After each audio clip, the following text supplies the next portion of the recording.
મારું નામ રમેશ વસાવા છે અને આ ગામમાં મને ઘણા વર્ષ થઈ ગયા છે રહું છું.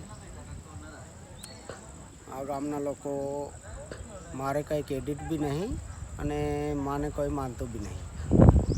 પણ મારે કહેવાનો મતલબ એ છે, ખરેખર આ આદિવાસી કુળદેવીનો જો પૂંજારી છે એ ખરેખર ઓરિજિનલ પૂંજારી મંદિરમાં રહેતા નહીં અને ડુપ્લિકેટ છે. હા, એ જો આ મંદિરમાં રહે એ બધા ડુપ્લિકેટ પૂંજારી છે.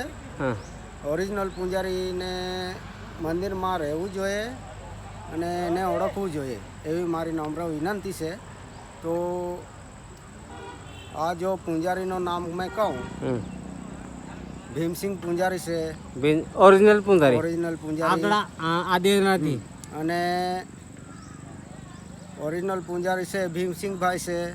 પછી એનું છોકરો છે પેલા ચુનીલાલનું છોકરું છે એનું એ યોગેશભાઈ.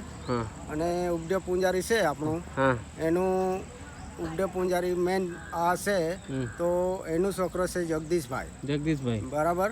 તો એનું મંદિરમાં ખરેખર ચાલવું જોઈએ એવું મેં વિચારું છું. આ લોકો મારા ખોટો વિચારે, મેં એનું ખોટું નહીં વિચારતો.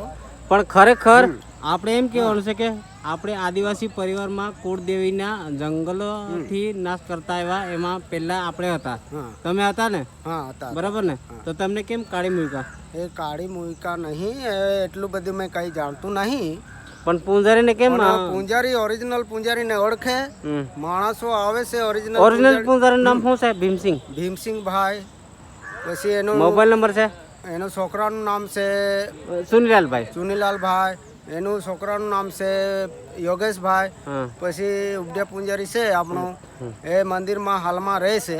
એનું છોકરો છે પેલો જગદીશભાઈ. એ ઓરિજિનલ પૂંજારી એ કુળ છે એનું. તો ખરેખર એને ઓળખવું જોઈએ અને ખરેખર મંદિરમાં રહેવું જોઈએ, એટલે ખરેખર લોકો ઓળખે એમ ઓરિજિનલ પૂંજારી કોણ છે અને શું છે તે. તમને કેવું લાગે છે?